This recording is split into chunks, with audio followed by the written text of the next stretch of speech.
ప్రభునందు ప్రియులారా, ప్రభు అయిన యేసుక్రీస్తు నామములో మీకు శుభములు, వందనాలు తెలియజేస్తా ఉన్నాను.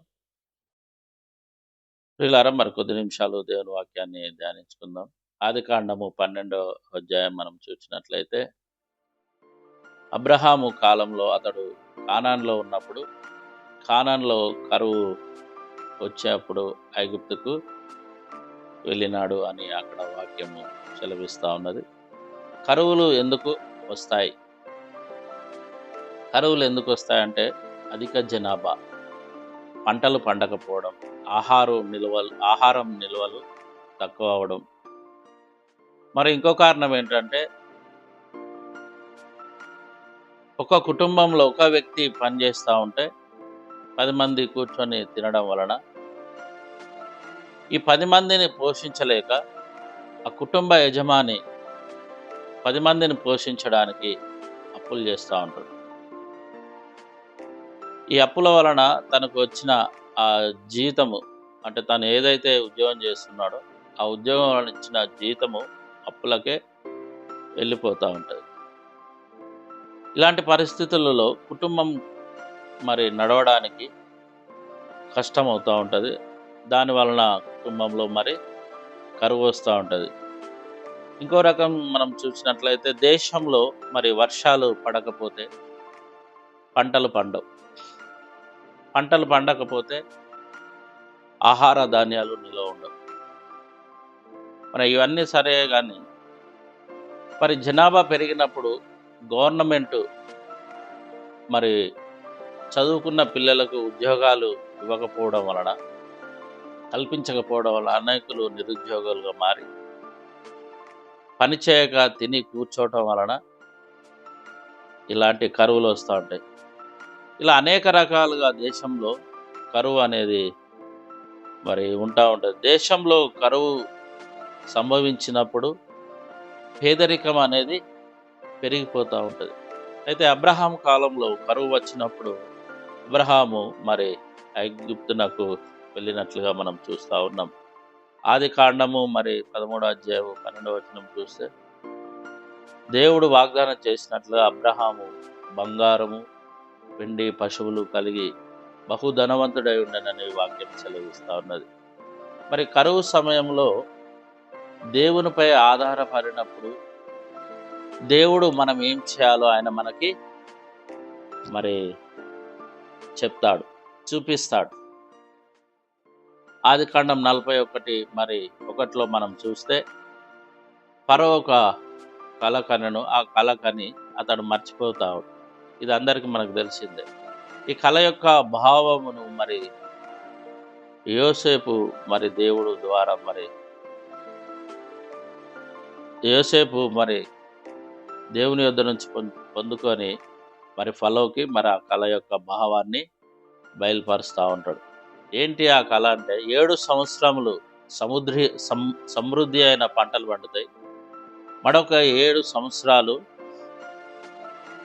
భారమైన కరువు ఆ దేశంలో ఉంటుందని చెప్పినప్పుడు, మరి అక్కడ వాక్యం ఏం సెలవిస్తా అంటే 41:32, ఈ కార్యం దేవుని వలన నిర్ణయింపబడినది, దేవుడు శీఘ్రంగా జరిగించిన అందుచేత ఆ కళ ఫరోకు రెట్టింపబడిన. అంటే ఈ కార్యము దేవుని వలన జరుగుతూ ఉన్నదని యోసేపుకు మరి దేవుడు తెలిపినప్పుడు, ఇది దేవుని వలన ఈ కార్యం జరుగుతూ ఉన్నది అన్నప్పుడు, యోసేపు మరి ఈ కలభావము ఫరోకు చెప్పిన తర్వాత దేశం మీద అతన్ని అధికారిగా చేసి, సమృద్ధిగా పంటలు పండే ఆ సమయంలో పంటనంతటిని మరి కూర్చుకొని, ఆ 7 సంవత్సరాలు పండిన ఆ పంటనంతా సమకూర్చుకొని, మరి మిగతా 7 సంవత్సరాలు మరి ఆ పంట పండని కాలంలో సమృద్ధిగా ధాన్యం తన దగ్గర ఉంచుకొని, ధాన్యం కావాల్సిన ప్రతి ఒక్కరికి మరి యోసేపు ఆ ధాన్యాన్ని సిద్ధపరిచినాడు. గమనించినట్లయితే, మరి దేవుడు మరి ఫరోకు ఆ కళను చూపించినట్లుగా మన కుటుంబాలలో కూడా, మన జీవితాలలో కూడా మరి ఇలాంటి పరిస్థితి, కరువు సంభవిస్తుంది, మరి ఇలాంటి పరిస్థితులు వస్తున్నాయి అన్న సందర్భంలో దేవుడు మనకు కూడా చూపిస్తాడు, ఒక సూచనను ఇస్తూ ఉంటాడు. మనలో చాలామంది మరి దేవుని దగ్గర నుండి కరువు రాకముందే ఇచ్చే సూచనను మనము ఇలాంటి సూచనలను మనం పొందుకోవాలి. ప్రియులారా, మరి ఇలాంటి సూచనలు మనం పొందుకోకపోతే కరువులో పడే అవకాశం ఉంటా ఉన్నది. ఆదికాండము 42వ అధ్యాయం మనం చూసినట్లయితే యాకోబు మరి కానాన్‌లో ఉన్నప్పుడు కరువు వచ్చింది. కరువు వచ్చిన తర్వాత యాకోబు అంటా ఉన్నాడు, ఐగుప్తులో మరి ధాన్యం ఉన్నది. మీరు వెళ్ళి మరి ఆ ధాన్యాన్ని కొనుక్కొని రండి అని తన కుమారులకు చెప్పడం జరుగుతా ఉన్నది. దేవుడు అతనికి బయలుపరిచినాడు. కరువులో కాపాడుటకే ముందు ప్రణాళిక మరి అక్కడ దేవుడు చూపెట్టినట్లుగా మనం చూస్తా ఉన్నాం. ఈ కరువులో మరి ముందే కాపాడబడినట్లుగా యోసేపును దేవుడు అక్కడికి పంపించినట్లుగా మనము చూస్తూ ఉంటాం. ప్రియులారా, మరి వాక్యం సెలవిస్తా ఉన్నది. కీర్తనల గ్రంథం 34వ అధ్యాయం మనం చూస్తే, సింహపు పిల్లలు లేమి గలవై ఆకలిగొనును, యెహోవాను ఆశ్రయించి వారికి ఏ మేలు కొదవై ఉండదు అని వాక్యం సెలవిస్తారు. మరి కరువు కలిగింది, మనం తెలుసుకోలేదు ఏం చేయాలి. మనం లేదా నీవు లేదా నేను మనం యెహోవాను ఆశ్రయిస్తే ఆయన కరువులో నుండి మనల్ని కాపాడుతాడు.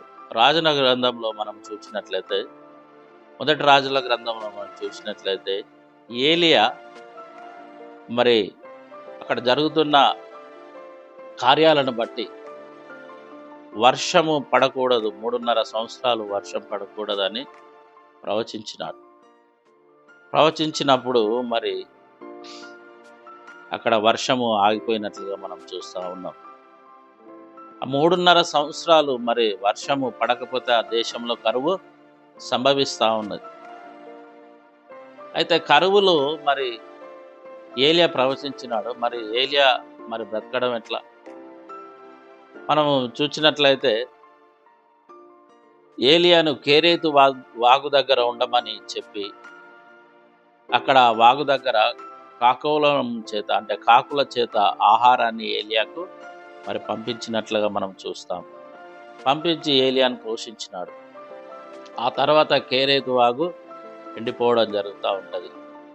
కనుక మళ్ళీ ఏం చేస్తారంటే సీదోను పట్టణ సంబంధమైన సారెపాతు అను ఊరికి పోయి అచ్చట ఉండమని చెప్పిన. అక్కడ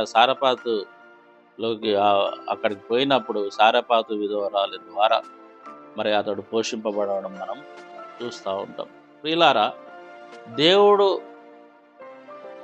ఒక వ్యక్తి లేదా ఒక కుటుంబము మరి కరువులో పడకముందు దేవుడు మనకు ఒక సూచన అనేది ఇస్తూ ఉంటాడు. తనందు భయభక్తులు గల మరి కుటుంబాలని దేవుడు కరువు నుంచి తప్పిస్తాడు, ఒక సూచన మనకు కలుగజేస్తాడు. మరి నేటి దినాలలో మరి కరువు చేత, ఆర్థిక ఇబ్బందుల చేత కృంగిపోతున్న మనల్ని ఆయన తప్పకుండా మరి పోషిస్తాడు. వాక్యం సెలవిస్తా ఉన్నది. మత్తయి సువార్త 6వ అధ్యాయం 31వ వచనం మనం చూసినట్లయితే, ఏమి తిందుమో, ఏమి తాగుదుమో, ఏమి ధరించుకుందుమో అని మీరు చింతించకూడదు. అన్యజనులు వీటిని బట్టి వీటి విషయంలో మరి విచారింతురు. 32వ వచనం చూసినట్లయితే, ఇవన్నీ మీకు కావాలని మీ పరలోక తండ్రికి తెలుసును. అవును, ఆయనకు అన్నీ ఎప్పుడు మనకు ఏం కావాలో, మనకు దేవుడు ఏమి ఇవ్వాలో ఆయనకు తెలుసు. కీర్తనల గ్రంథము మరి 115 12వ వచనం మనం చూసినట్లయితే, యెహోవా మమ్మను మర్చిపోలేదు, మమ్మను ఆశీర్వదించును, ఆయన ఇశ్రాయేలును ఆశీర్వదించును అని వాక్యం సెలవిస్తుంది. అవును, తప్పకుండా ఆయన మనల్ని మర్చిపోడు. ప్రతి కరువులో ఆయన తప్పకుండా మనల్ని కాపాడుతాడు. తప్పకుండా ప్రతి కరువు నుంచి ఆయన మనల్ని విడిపిస్తాడు.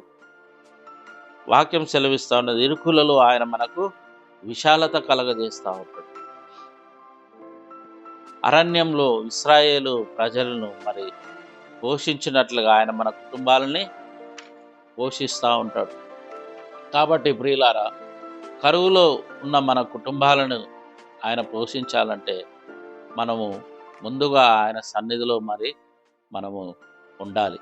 ఆయన సన్నిధిలో మనం ఉన్నప్పుడు ఏ సమయంలో ఏది సంభవిస్తుందో దేవుడు మనకు బయలుపరుస్తాడు. ఆ బయలుపరిచినప్పుడు మనం ఆ కరువు నుంచి తప్పించబడతా ఉంటాం. చాలామంది ఆ దేవుని సన్నిధిలో ఉండక, ఎప్పుడు ఏమి సంభవిస్తుందో తెలియక, మరి ఆ కరువు సమయంలో సంభవించిన సమయంలో మరి ఏం చేస్తూ ఉంటారంటే, మరి అప్పులు చేస్తూ ఉంటారు. మరి వేరే దగ్గర నుంచి మనం ఆ బ్యాంక్ లోన్ లేక రుణము పొందడం, ఇలాంటి సామాన్యమైన బయట నుంచి మనం తెచ్చుకోవడం జరుగుతూ ఉంటుంది. అయితే ప్రియులారా, మరి ఒకవేళ మనము ఇలాంటి పరిస్థితుల్లో మరి దేవుని నుంచి ఆ ముందు సూచన పొందుకోలేని పరిస్థితిలో ఉంటే ఏం చేయాలి అంటే, తప్పకుండా దేవుణ్ణి మనం ఆశ్రయించాలి, జాగ్రత్త పడాలి. మరి అబ్రహామును కాపాడిన దేవుడు, మరి యాకోబును అతని కుమారులను కాపాడిన దేవుడు, ఏలియాను పోషించిన దేవుడు మనల్ని కూడా దేవుడు పోషిస్తాడు. కాబట్టి ప్రతి దానికి దేవుడు ఒక సూచన అనేది మనకు బయలుపరుస్తూ ఉంటాడు. ఇవన్నీ ఎందుకు ఇట్లా జరుగుతూ ఉన్నాయి, ఎందుకు ఇట్లా మరి కార్యరూపం దాలుస్తూ ఉన్నాయని మనం అనుకోకూడదు. ముందు పరిస్థితిని మనం ఎరుగునట్లుగా దేవుని సన్నిధిలో మనము కనిపెట్టాలి. ఎప్పుడైతే కనిపెడతామో అప్పుడు కరువు నుంచి మనము తప్పించబడతా ఉంటాం. మరి ఏలియా 3.5 సంవత్సరాలు ప్రవచించాడు వర్షం పడకూడదని ప్రవచించినప్పుడు మరి అతనికి ఆహారం ఎక్కడి నుండి వస్తుందో కూడా ఆలోచన చేయాలి కదా. అందుకనే దేవుడు ముందు ప్రణాళికతోని కెరేతు వాగు దగ్గర ఉండి నేను నిన్ను పోషిస్తానని మరి ఏలియాకు చెప్పినట్లుగా చూస్తూ ఉన్నాం.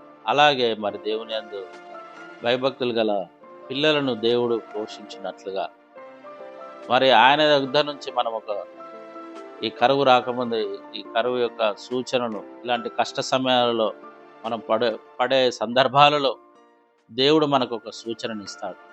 ఆ సూచనను మనం గమనించి కరువు నుంచి తప్పించుకొని మనము జీవించలాగున, మరి ఎవరైతే మరి ఇట్టి కష్ట సమయాలలో మరి ఉంటా ఉన్నారో వారిని దేవుడు సింహపిల్లలను లేమి కలవే ఆకలి ఉంటాయంటాయి, కానీ యెహోవా యందు భయభక్తులు గల వారికి ఏ మేలు కలగదని దేవుడు సెలవిచ్చినట్లుగా ఈ యొక్క క్రిస్మస్ సీజన్లో మరి ఎవరైతే ఆర్థిక ఇబ్బందులతోని మరి సతమతం అవుతా ఉన్నారో దేవుడు మీ కుటుంబాలని మరి తప్పకుండా ఆయన పోషిస్తాడు. మీకు